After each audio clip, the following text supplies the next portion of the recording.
Yo, salut tout le monde, c'est Final Fight 4 à l'appareil, j'espère que vous allez bien. Aujourd'hui, on se retrouve pour la review de Radiant, le 7ème volume de Radiant.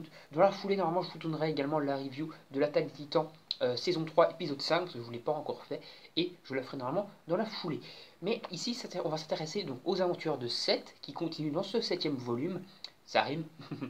Et donc, dans ce 7ème volume, je vous ai déjà un petit peu parlé du début du tome dans la review du tome précédent, c'est-à-dire en parlant de l'entraînement que Seth va subir de la part de Mir, donc Mir qui se trouve ici, pour pouvoir apprendre à maîtriser ses pouvoirs. Mir qui va lui expliquer un peu ce qu'est le Fantasia, comment s'en servir correctement, comment ressentir les choses, etc. Comment réussir à se calmer pour que cette forme démoniaque ne prenne plus le dessus sur lui, mais qu'il puisse s'en servir par parcimonie en gardant le contrôle. Et donc voilà, donc Mir qui va être un peu son nouveau professeur. Il a déjà eu 3 professeurs, c'est son 3e professeur. Il y a eu Alma, il y a eu le mage de la compagnie des 13 Covenants, et maintenant il y a Mir qui l'entraîne donc à maîtriser ses pouvoirs et à réussir à canaliser son énergie et son trop-plein de puissance.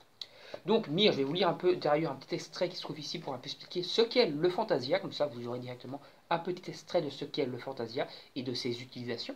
Alors, tu sais ce que signifie Fantasia en langue ancienne? Imagination. Quand tu penses qu'il n'en reste plus beaucoup et que l'Inquisition empêche son utilisation, ce n'est pas rassurant. Donc voilà, donc ma petite explication sur Mir. Donc en fait, le Fantasia, ça signifie imagination, et en fait, Mir fait un peu la petite phrase comme quoi l'acquisition empêche d'utiliser le Fantasia et régule l'utilisation du Fantasia, et donc il empêche d'utiliser l'imagination, et donc dans un certain sens il bride un peu les gens grâce à tout ça, grâce un peu à leur manipulation. C'est un peu un petit truc pour dire que l'Inquisition c'est un peu le mal, tout simplement.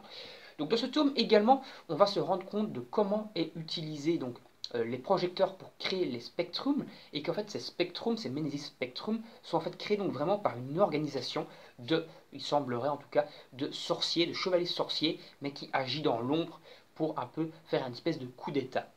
Et donc en fait, comment ils utilisent ces projections? Donc ces projections utilisent donc un Ménésis qui est un réel en chair et en os, utilisé dans une sorte de sphère de projection, mais pour projeter ceci, il faut avoir placé un artefact à l'endroit où tu veux le projeter. Pour ce faire, ils utilisent en fait Okoyo. Okoyo qui est en fait manipulé par cette espèce de secte qui va faire un coup d'état. Et en fait, l'infection de Okoyo, c'est une tache de naissance qu'elle a ici. Et lorsque tu appuies sur cette tache de naissance, elle devient complètement pâle, ses yeux deviennent vitreux, et tu peux lui faire ce que tu veux. Elle devient manipulable à souhait. Et donc c'est comme ça qu'ils arrivent à la manipuler. Ici d'ailleurs, Oikoyo est manipulé pour aller placer une nouvelle pierre, un nouvel artefact. Et au final, Seth et tout ça, la grille au final occupée à faire ça. Et ils sont donc occupés à la combattre parce qu'Okoyo est complètement manipulée, et donc elle ne reconnaît pas ses amis. Elle se bat contre eux. Il y a un combat qui se déclenche entre eux et l'un des chevaliers sacrés supérieurs. Finalement, Oikoyo est entre guillemets vaincue, elle reprend ses esprits, et ils arrivent donc à comprendre comment ça se fait qu'elle est manipulée, qu'elle est en fait manipulée par un de ses meilleurs amis d'enfance qui n'hésite pas à la manipuler. En même temps, dans tout ça, le coup d'État, cette fois qui est mené par les barons marchands, est occupé à atteindre son paroxysme, et le baron marchand ont donc fait un plan avec l'Inquisition pour créer une guerre et se débarrasser définitivement des chevaliers sorciers. Parce que pour l'Inquisition, les chevaliers sorciers sont bien sûr les pires des crapules, les pires des hérétiques, puisque quasiment tout leur peuple est sorcier. Et eux, ils ne peuvent pas bélérer les sorciers, ils ne veulent réguler le fantasia, l'utilisation de la magie. Et donc bien sûr, le royaume de Sivanier et tous ces chevaliers sorciers, sa reine sorcière, etc., c'est pour eux des hérétiques, et donc ils sont bien contents de pouvoir enfin créer une guerre pour se débarrasser définitivement d'eux. Donc avec l'utilisation des barons marchands, la guerre se prépare, et donc les barons marchands, pour préparer d'ailleurs l'invasion de Sivani par l'Inquisition, va en fait détruire toutes les tours de guet. Les barons marchands vont se répartir à travers toutes les tours de guet en faisant semblant qu'ils viennent en paix, puis ils vont boire la potion magique qui leur permet de décupler leur force et de devenir super musclés à la Hulk, et ils vont détruire toutes les cours de guet méthodiquement. Et c'est donc comme ça que l'invasion est occupée à se préparer par une énorme flotte de l'Inquisition.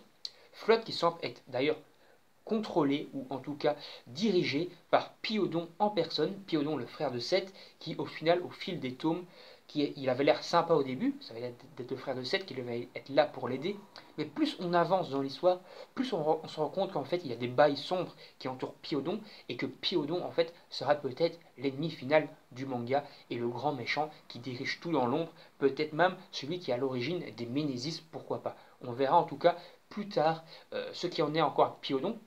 Même si plus on avancera dans les tomes, même plus on va avancer dans les tomes 8 et 9, plus on va se rendre compte que Piodon, en fait, c'est un petit peu un mec sacrément sombre qui prépare pas mal de coups en douce, pas mal de petites saloperies par derrière.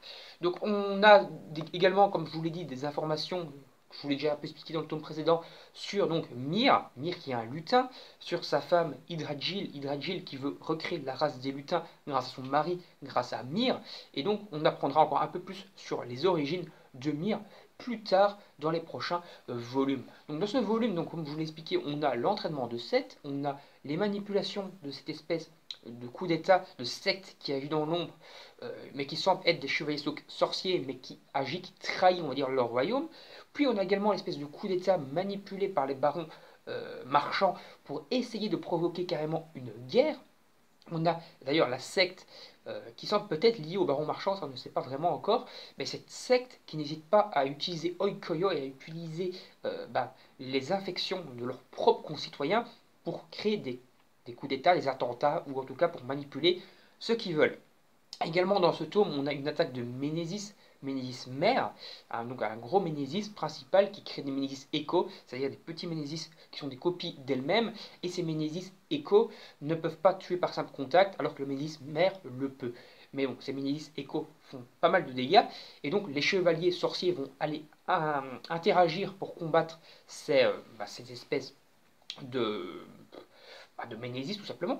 Mais le Ménésis mère a en fait une espèce de coup en traite pour manipuler et pour envoyer ces Ménésis échos par derrière pour attaquer un village. Et donc pendant que les chevaliers sacrés, chevaliers sorciers plutôt, sont occupés à combattre le Ménésis mère, en fait Oikoyo remarque qu'il y a des Ménésis échos qui menacent des habitants, et elle va donc elle-même aller attaquer les Ménésis échos. Elle va utiliser le pouvoir Shizoni, j'arrive pas bien à prononcer, le pouvoir de manipulation d'esprit, que normalement son chef peut utiliser, mais qui elle n'est pas censée avoir assez de pouvoir pour s'en servir, mais elle parvient à s'en servir, et en fait avec ce pouvoir de manipulation d'esprit qui relie tous les esprits ensemble, elle peut agir un peu comme des fourmis, c'est-à-dire dans la collectivité, et donc elle peut contrôler tous ses compagnons d'armes pour qu'ils aient qu'un seul esprit, et qu'ils voient ce qu'elle voit elle, et qu'elle puisse au final coordonner leurs attaques. Et donc elle va contrôler au final la totalité de ses compagnons pour sauver donc le village de cette façon-là. Et son chef va donc être super surpris en se disant what the fuck, comment ça se fait qu'elle arrive à utiliser ma technique et à la maîtriser aussi bien alors qu'elle est aussi jeune, etc. Et donc on apprend aussi un peu par là que Okoyo c'est un petit peu une comment dire, une star, une personne vraiment en avance sur son âge, et qui va certainement devenir très importante dans la suite du manga. Ici, je pense, moi je suis assez convaincu, je pense qu'Okoyo va finir avec 7 au niveau histoire romantique, hein, parce qu'on a vu dans tous les mangas maintenant, il y a un petit peu des bails de couple. Je pense que Koyo va finir avec 7, et que Millie va peut-être, j'allais dire finir avec Doc, mais ça me paraît peu crédible, hein, parce que Doc est redevenu un bébé, et lorsqu'il atteint son âge adulte, au final, il est assez vieux, donc ça me paraît peu crédible. Je pense que Millie, elle va finir avec le capitaine Drangioff, j'arrive pas à prononcer son nom non plus, avec le capitaine de l'Inquisition, qui a l'air d'être assez pas ok avec les idées de l'acquisition elle-même. Il a l'air d'être un petit peu donc voilà, on va s'arrêter là parce que je viens de remarquer que j'ai plus de mémoire sur la caméra. Donc moi je vous dis salut, à la prochaine, bye bye tout le monde.